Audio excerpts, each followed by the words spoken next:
상처받을 용기라고 하는 베스트셀러가 있었습니다. 지금도 스테디셀러로 꾸준하게 잘 팔리는데, 상처를 주지 말자 이게 아니고 상처를 받지 말자고 하는 이런 역발상이 좋은 반응을 얻었기 때문입니다. 그 책의 주된 내용은 상처를 어떻게 받지 않을 수 있을까? 자기를 사랑하라, 자기를 존중하고 자기 자존심을 세우라고 하는 것이죠. 한마디로 이렇게 말합니다. 세상에 많은 사람들 다 사랑할 수 없다. 아니, 다 사랑할 필요가 없다. 이렇게 말하죠. 그래서 좋은 책이긴 하지만 믿음의 관점으로 봤을 때는 저는 좀 이기적인 극복이 아닌가 생각이 됩니다. 관계라는 것이 깨질 가능성이 꽤 많기 때문에 그래요. 사람이야 상처를 주고받고 하는 것이 가까운 사람이 주로 주고받는 건데 모르는 사람이 주지는 않잖아요. 근데 그런 사람들의 관계에 내가 상처받지 않을 그 관계를 깨버리고 그런다 그러면 살면서 우리 관계가 남아있겠어요? 품자는 것이 아니라 무시하자는 뜻일 수도 있고, 또 쉬운 쪽을 택하자는 뜻일 수도 있고, 그래서 이기적으로 살자는 뜻인데, 그렇게 되면은 결과적으로 세상이 어떻게 될까? 부정적이지 않을까 싶어요. 가뜩이나 이기적인 사람 때문에 상처를 주고받는데, 그 상처를 풀고 받지 않는 것도 이기적이 되면 된다고 하는 것이 좀 아쉬운 결론입니다. 만약 상처를 주고받는 사람이 아는 사람, 가족일 경우에는 어떻게 해요? 관계를 끊어야 됩니까? 다 사랑할 수 없다고 선을 그어야 됩니까? 여러분은 어떤 성향이시죠? 상처를 주지 말자고 하는 말이 아니라 받을 수밖에 없는 상처를 어떻게 해결하시느냐, 상처를 잘 처리하고 계신지 아니면 상처를 여전히 오랫도록 붙들고 계시는지.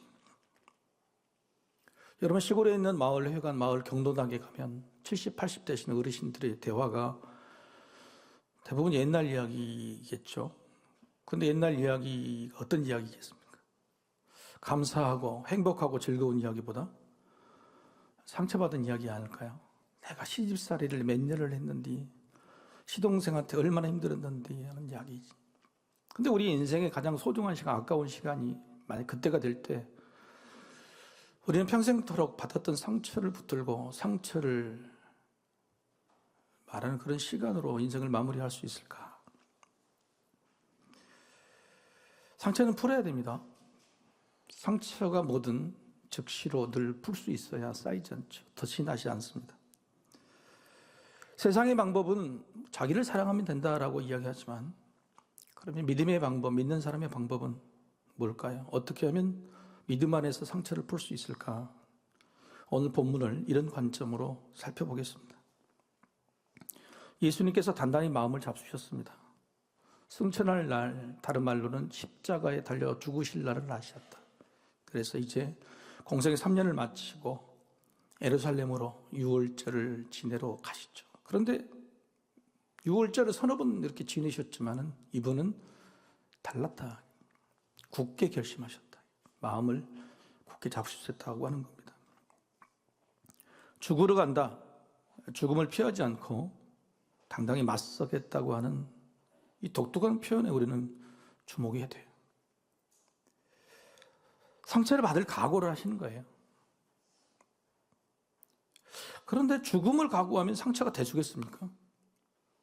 내가 누군가를 사랑하되 죽기까지 사랑하기로 작정했다면 그가 나에게 내뱉은 몇 마디 상처의 말, 손해주는 어떤 상처들, 그게 돼주겠냐고요.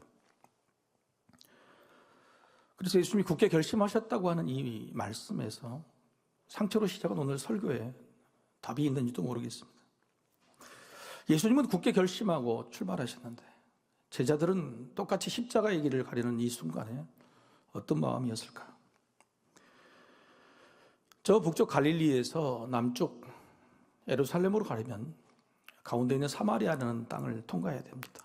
이 사마리아라는 곳은 이미 혼혈 민족이 됐죠. 그러니까 유대인들이 인정한, 우리는 네 동파 아니다. 아수르라는 나라가 멸망하면서 통혼 정책으로 피가 섞여버린 겁니다. 그래서 위쪽 갈릴리에서 유대에서 갈릴리 갔대. 가운데 사마리아를 통과하지 않고 양쪽 가로 이렇게 돌아서 갔죠. 근데 예수님은 한 번도 빠짐없이 가운데를 통과해서 갔다. 저도 성지순례 낼 때 예수님의 길을 따라가는 기어코 가운데를 통과해서 갔잖아요. 못 가는 길인데 가다가 잡혔습니다. 예수님의 마음이 한번 생각해 보세요. 일부러 굳게 마음을 결심하고 가시는 일. 그러다가 제자들이 밤이 되었는지 예수님을 잠자리를 구하거나 식사를 하기 위해서 사마리아의 어떤 한 마을로 들어갑니다. 익숙히 가던 길에서 늘 들렸던 마을이지 않겠습니까? 그런데 여기서 박대를 당합니다. 왜냐하면 이 사마리아에 있는 사람들은 유월절 같은 데를 예루살렘에 지키지 않습니다. 그리심산이라는 곳에서 따로 지키게 됐죠. 자기들이 박해를 받아서 그래요. 유대인들에게 상처를 받아서 그렇습니다. 너희는 우리 동족이 아니다. 그럼 우리는 따로 지내겠다. 유대인들이 왔으니까 유대인들은 오히려 거절했던 거예요. 그런데 제자들의 반응이 참 재미있어요. 화를 엄청나게 냅니다. 심지어는 제자들 중에 2명이 예수님께 와서 이렇게 말해요. 주님, 우리가요. 주님이 아니라 우리가 하늘의 명하에 불을 내려서 저들을 멸하라고 명령해 주십시오. 주님, 우리는 저들 죽였으면 좋겠습니다. 얼마나 거절받은 상처가 컸으면 그렇게 이야기를 해요. 제자들이. 근데 그 제자들 중에 한 명이 누구냐? 사랑의 사도 요한이에요.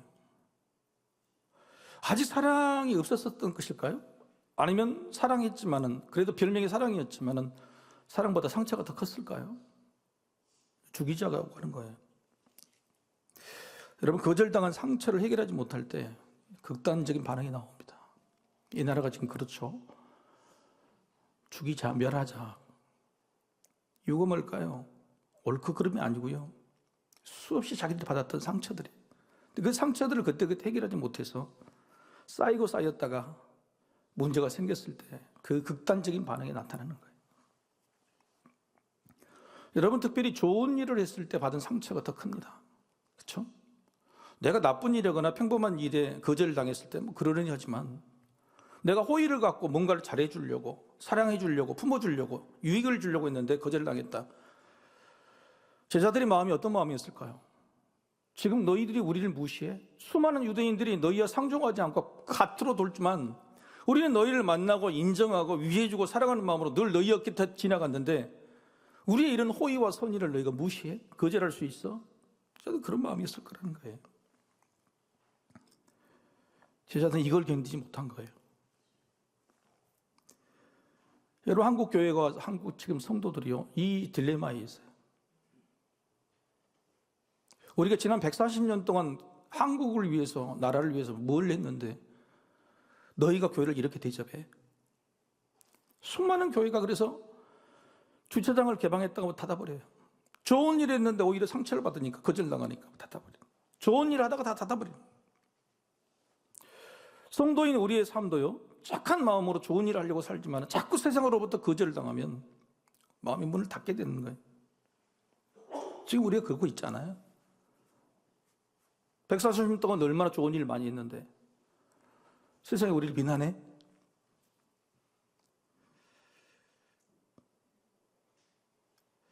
여러분, 예수님께 배워야 됩니다. 그리고 예수님으로부터 제자들의 상처, 거절감을 어떻게 치유하셨는지를 통해서 우리 마음이 치유되기를 소망합니다.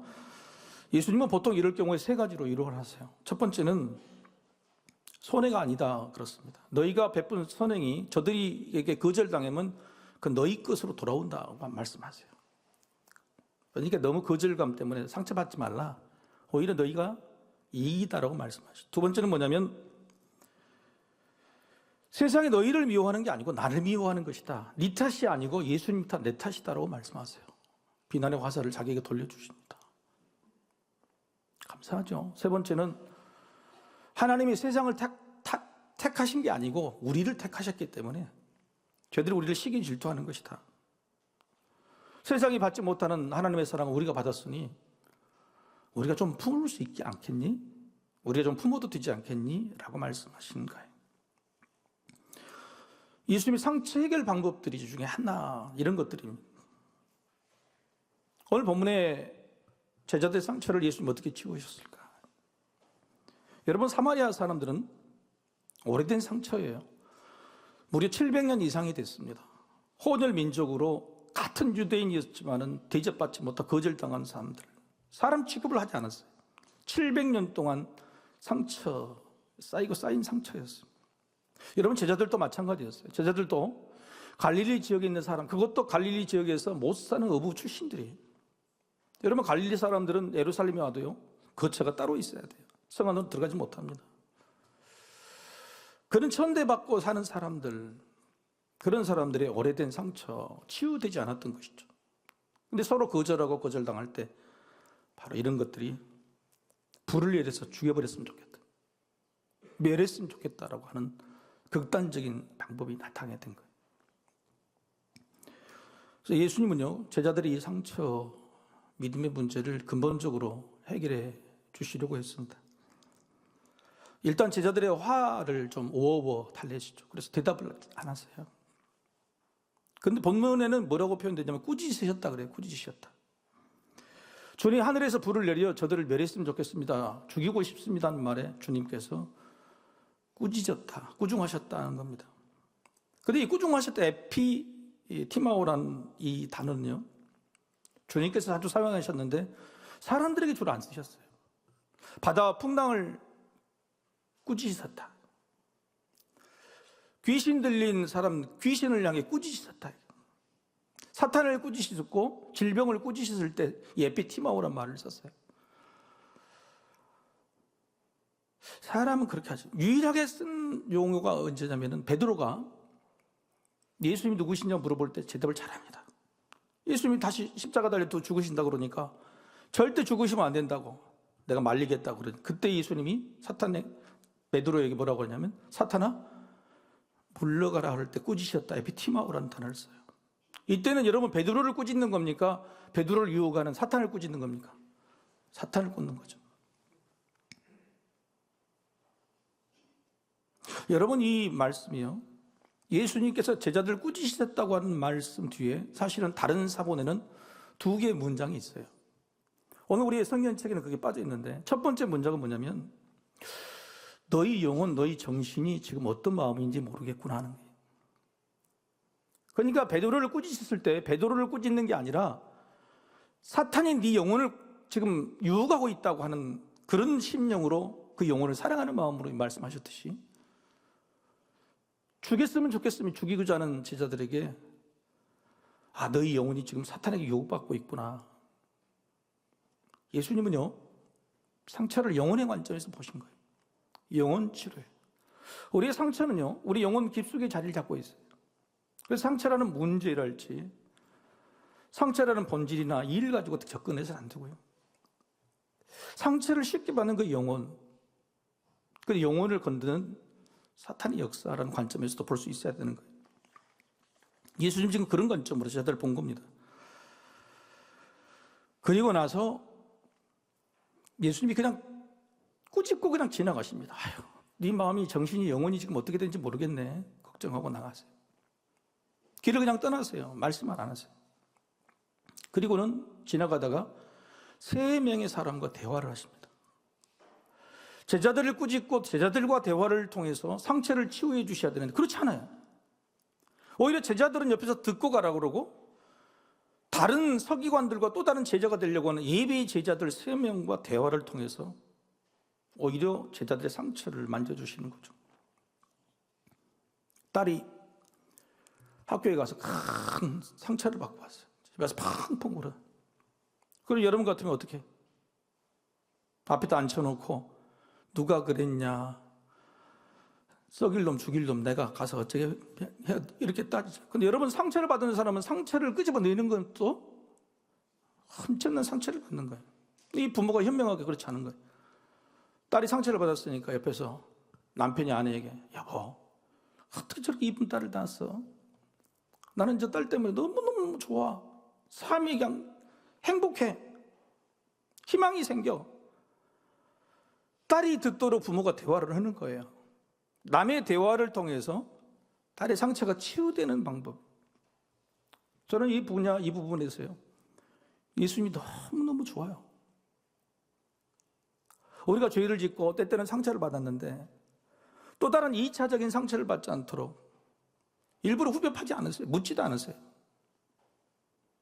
그럴 때로는 말씀을 통해서, 삶의 모습을 통해서 이걸 잘 만져주시는 거예요. 예수님이 제자들이 듣도록 했던 다른 사람과의 대화, 첫 번째는 서기관이었습니다. 그리고 또 다른 사람이 있었어요. 그런데 이 내용 중에 어떤 내용이 있냐면, 처음에 서기관이 먼저 예수님께 와서, 길을 가다가 예수님께 와서 내가 제자가 되겠습니다라고 말했죠. 근데 두 번째 사람은요, 59절을 보면은 예수님이 특정해서 이야기를 합니다. 또 다른 사람에게 이르시되, 그러니까 두 번째, 세 번째 사람은 예수님이 특정한 거예요. 이게 무슨 말일까요? 제자가 되려고 오는 사람들의 모습을 통해서 지금 제자로 따라다니는 제자들의 옛 마음, 첫 믿음을 보게 하신 겁니다. 너희가 내가 택해서 제자가 됐기도 했고, 너희가 찾아와서 제자가 되기도 했는데, 이 예배의 제자들을 통해서 너희가 처음 제자가 되었을 때 첫 마음, 그것이 어떤 마음인지 그걸 회복해 주시려고 했던 거죠. 너희는 왜 제자가 되려고 했느냐? 처음 예수를 믿었을 때 그 첫 마음, 그게 무엇이었느냐고 묻고 계시는 거예요. 여러분, 우리 교회 처음 오셨을 때 마음이 어떤 마음이셨어요? 근데 3년이 지나니까 변해버렸습니다. 3년이 지나니까 싹 변해버려서 제자들이 막 화를 내기 시작하는 거예요. 감히 너희가 이렇게 너희를 사랑하는 예수님을, 곧 이는 우리 예루살렘에 가서 예수님의 왼편 오른편에 앉을 우리를 감히, 이런 마음이 생긴 거예요. 사순절이 뭘까요?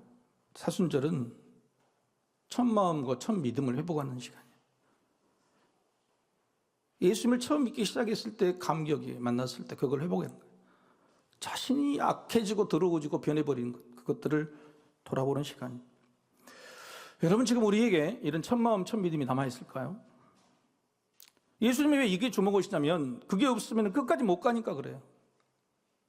부부간에 아무리 결혼을 했어도요, 처음에 사랑했던 그 마음이 변해버리고 남아있지 않으면 끝까지 못 갑니다. 죽으면 죽어라 그래, 뒤에서 오세요. 예수님 지금은 첫 마음에 변해버린 제자들에게, 그래서 화를 내고 세상에 죽였으면 좋겠다, 감히 너희들이 이렇게 말하는 제자들에게 애둘러서 너희 지금 그 믿음으로 내가 지금 들어서 나는 결심하고 결단하고 죽을 각오로 하고 가는 이 십자가 길을 따라올 수 있겠니? 끝까지 갈 수 있겠니라고 묻고 계신 거예요.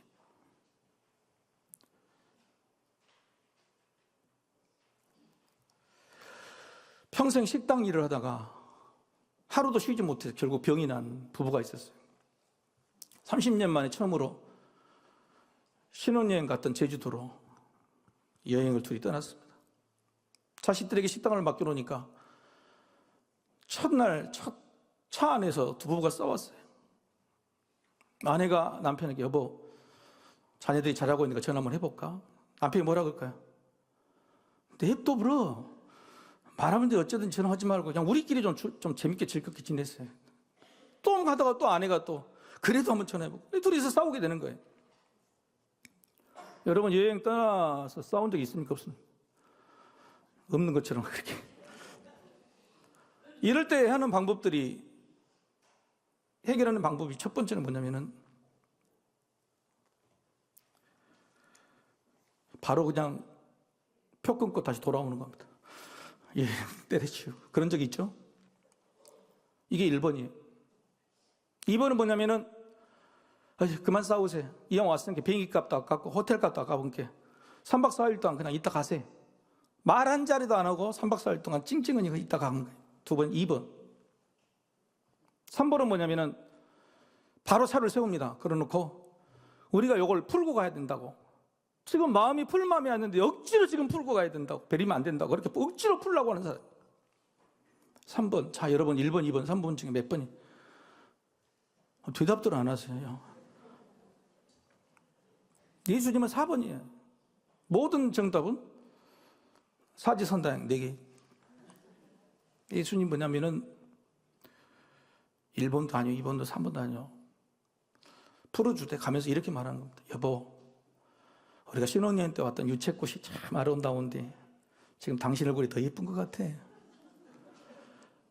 여보, 당신이 좋아하는 갈치구이 내가 좋은지 말아놨는데 우리 거기를 점심 먹으러 갈까? 예수님 지금 그렇게 말씀하고 있는 거예요. 여러분, 이 생각을 하면 얼마나 얼마나 좋아. 그만 때려치우고 가자, 이 썩을 놈들아. 그런 것도 아니고 억지로 세워놓고 지금 잘못했다고 무릎 꿇게 손들으라는 것도 아니고, 그래 그러면 그렇지 너희들이 그러면서 억지로 끌고 가신 것도 아니고, 가다가 3명의 사람들이 일부러 예수님이 택하시기도 하고 대화를 하시면서 제자들의 마음속에 첫 마음을 회복시켜주고 상처를 풀어주시는 거예요. 얼마나 좋아. 성경의 말씀을 깊이 보면요, 이런 은혜가 있어요. 너무 좋아지는.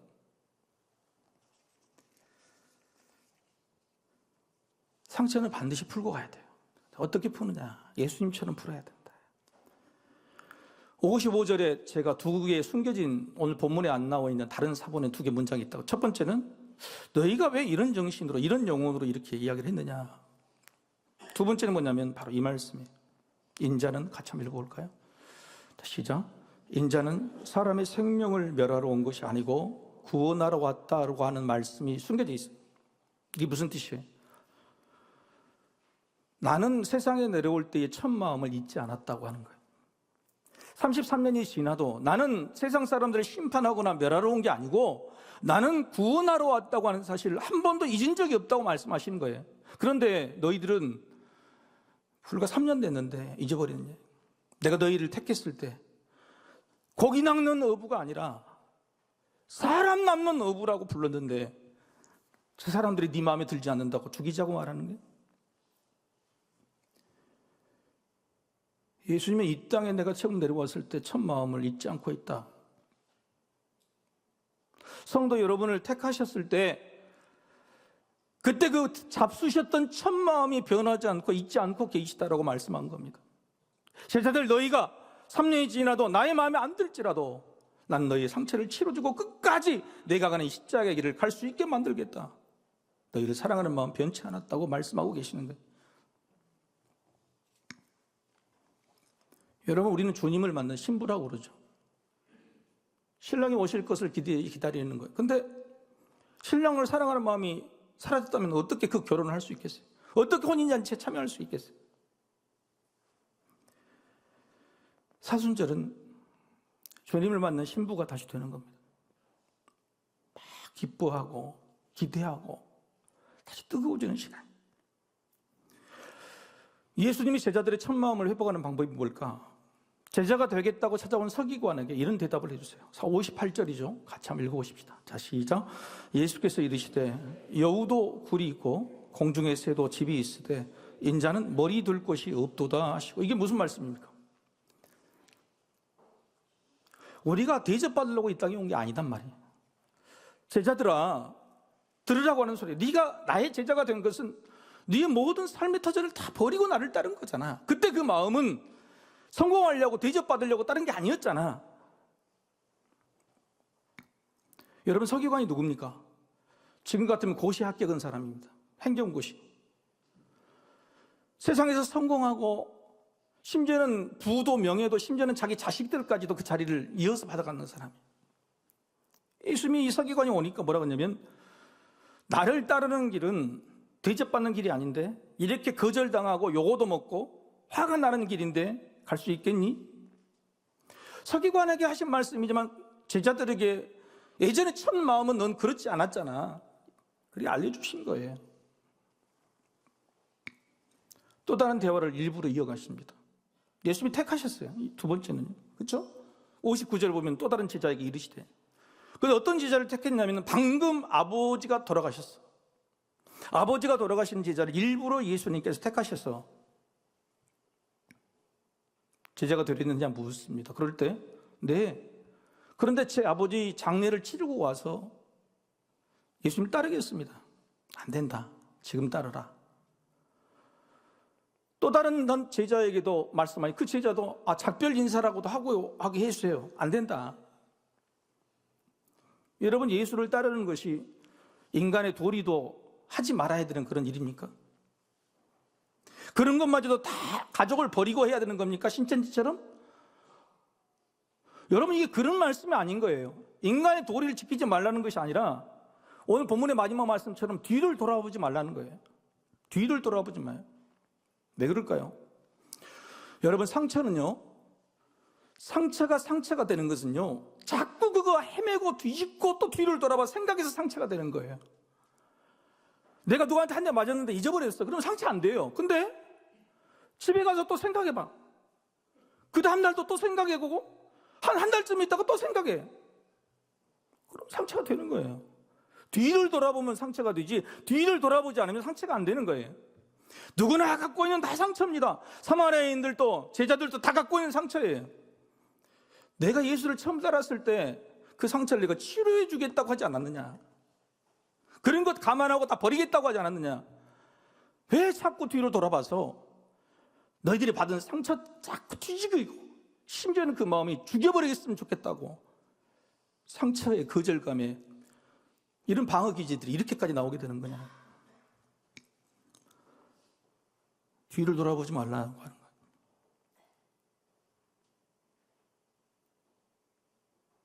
여러분, 우리의 상처는요, 우리가 자꾸 뒤를 돌아보고 뒤집어서 생기는 겁니다. 더군다나 지금 예수님이 결심하신 거예요. 이미 십자가의 길을 들어서가지고 뒤를 돌아볼 시간도 없는 거예요. 여러분, 우리가 아는 십자가의 길, 한국교회가 지금 놓인 이 시간이 얼마나 안타까운 시간, 여유로운 시간이 아니에요. 지금 교회가 무너지느냐 안 무너지느냐 갈림길에 놓여 있어요. 성도들 가운데 교회라는 자존감이 있느냐 없느냐, 회의라고 갈 것이냐 아니면 상처 풀고 미지근하게 갈 것이냐는 지금 갈림길에 서 있는 시간이에요. 이왕 들어선 이 길, 십자가에 들어선 길을 또 뒤로 돌아본다고? 그럴 시간이 어디 있냔 말이에요.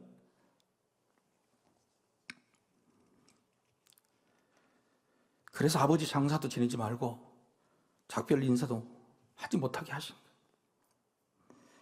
그게 아프디 아픈 상처일지라도, 그게 네 사람이 예전에 잘 나갔을 때 업적과 공로일지라도 뒤돌아보지 말라는 거예요. 왜 자꾸 뒤집거려서 힘들게 만드냐고. 지금 어떤 길을 가고 있는데. 여러분, 우리도 예수님의 뒤를 따라가다가 이미 그런 길에 또 와 있어요. 예수님이 이런 길을 가라면 뭐라고 이야기하면 자기를 부인하라고 그랬어요. 자기를 부인하라고 하는 것은 나쁜 성품 버린 게 아니라 그냥 과거 이런 상처 모든 걸 다 끊어내라고 하는 겁니다. 없던 것 취급해라고 하는 거예요. 그리고 자기 십자가를 지는 거예요. 우리는 이미 들어선 이 길을 멈출 수 없음을 잘 알아요. 그리고 우리는 저 길에 분명히 구원을 얻어야 된다는 사실을 알아요. 그런데 우리는 여전히 두 마음이, 가끔은 상처를 뒤적거리고 때로는 자기 믿음을 의심하기도 하고, 사순절이 되면 이런 경우가 참 많아요. 40일 동안 기도를 할까 말까, 이번에 임직을 받았는데 해야 쓰겠는데 하면 좀 피곤할 것 같고. 여러분, 왜 사순절에는 왜 두 마음이 우리 안에 들을까요? 하나님께서 우리에게 복을 주시는 귀한 시간에 왜 우리는 자꾸 뒤를 돌아보거나 앞을 가는 거 헤매게 될까요?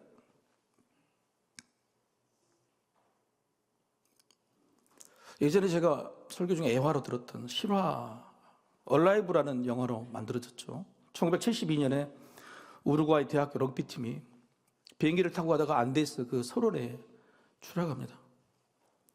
통신이 안 돼서 구조대를 한 2주간 수색하다가 포기를 하고 말죠. 그런 과정 속에 수많은 사람들이 굶어 죽고 얼어 죽고 사고로 죽어져. 45명 중에 마지막에 구조당하는 사람은 16명인데 놀랍게도 불가능한 기적이었어요. 왜냐하면 72일 동안 버텼거든요. 72일 동안 설원에서 고립된 사람. 그래서 이게 논란이 뭐냐면은 죽은 자기 동료들의 시신을 먹어야 되냐 말아야 되냐. 그것 때문에 실제 실화였고 논란이 됐던 거예요. 그나마 16명이 살아남게 된 것은 난도라고 하는 사람 때문이었어요. 여기서 기다리다면 분명히 죽을 줄 알았어요. 난도라는 사람은 동료 2명과 함께 저 산을 넘어보자. 그리고 산을 넘습니다. 다 말렸는데. 우여곡절을 때 그 산의 정상에 딱 도착하니까 앞에 있는 페루, 칠레라는 곳이 보인 게 아니고요. 더 첩첩 산중이 보이는 거예요. 어림잡아 80km가 더 넘깁니다. 한 명의 친구는 되돌아가 버리고 맙니다. 또 한 명의 친구를 난도가 설득하는데 3가지 말을 해요. 첫 번째는 경이롭다, 놀랍다 이야기예요. 여기 올라와 보니까 세상이 이렇게 아름다운 줄 몰랐다. 놀랍다는 말을 합니다. 첫 번째는. 두 번째는 뭐냐면 친구에게 사랑한다. 이 아름다운 인생의 광경을 볼 수 있게 해주신, 볼 수 있도록 동행해 준 너에게 너를 사랑한다고 이야기를 해요. 그 세 번째 말은 뭐냐면은 신의 인도다 이야기를 해요. 신이 여기까지 인도하신 것이 분명하다. 그래서 나는 신의 인도함을 믿겠다. 친구는 돌아가자고 이야기하지만, 가면 죽는다고 이야기하지만 난도는 가겠다고 말합니다. 그때 친구가 그랬죠. 그럼 가다가 우리는 죽겠네. 난도가 마지막 말하죠. 그래도 우리는 걷다가 죽는 거야. 앉아서 그냥 죽음을 기다린 게 아니라 우리는 걷다가 죽는 거야. 신의 인도하신 길을 따가 걷다가 죽는 거야. 결국 이 2 사람은 사람들에게 발견됐고, 그리고 구조대가 급파돼서 72일 만에 16명을 살리게 된 거예요. 여러분, 인생의 가장 힘든 순간에 우리는 2 마음으로 결정해야 됩니다. 뒤를 돌아보고 돌아갈 것이냐, 아니면 앞이 까마득하고 보이지 않지만 나아갈 것이냐, 신의 인도하심을 믿을 것이냐 말 것이냐. 이때 난도가 포기했다면요, 나머지 15명은 죽은 목숨이었어요. 자기도 죽었어요. 여러분, 우리의 이 결정에 나만 달려있는 게 아니에요. 내 가족과 내가 구원해야 될 사람들이 달려있는 거예요.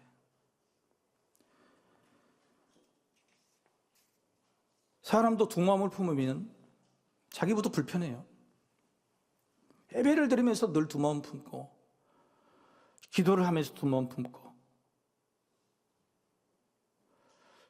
사랑하는 사람도 2 마음 품으면 끝까지 못 갑니다. 내가 하고 있는 일도 2 마음이 있으면 열매가 없어요. 믿음은 다를 것 같습니까? 사순절은요, 하나님의 인도하심을 믿고 우리 식어버린 첫 마음이 회복되는 거예요. 그리고 2 마음이 한 마음, 첫 마음으로 회복되는 시간이다. 그래야 끝까지 갈 수 있다고 하는 거예요. 사랑하는 성도 여러분, 제 자신부터 마음을 고쳐먹으려 해요. 사순절 기도만 되면 미리 겁이 나요. 내 성대가 버틸 수 있을까? 그러나 주님의 인도하심을 믿습니다. 2 마음 품지 않고 시작해 보려고. 여러분이 지금 그 산의 정상에 있는지 몰라요. 뒤를 돌아보고 내려갈 것이냐, 신의 인도하심을 믿고 앞으로 갈 것이냐. 여러분, 한 사람이 아니라 그냥 수많은 사람의 목숨까지도 여러분이 달려있는지 모르죠. 여러분은 이 사순절 기간에 어떤 결단을 내리시겠습니까? 좋은 결단으로 여러분의 가정이 구원과 응답이 되는 사순절이 되기를 축복합니다.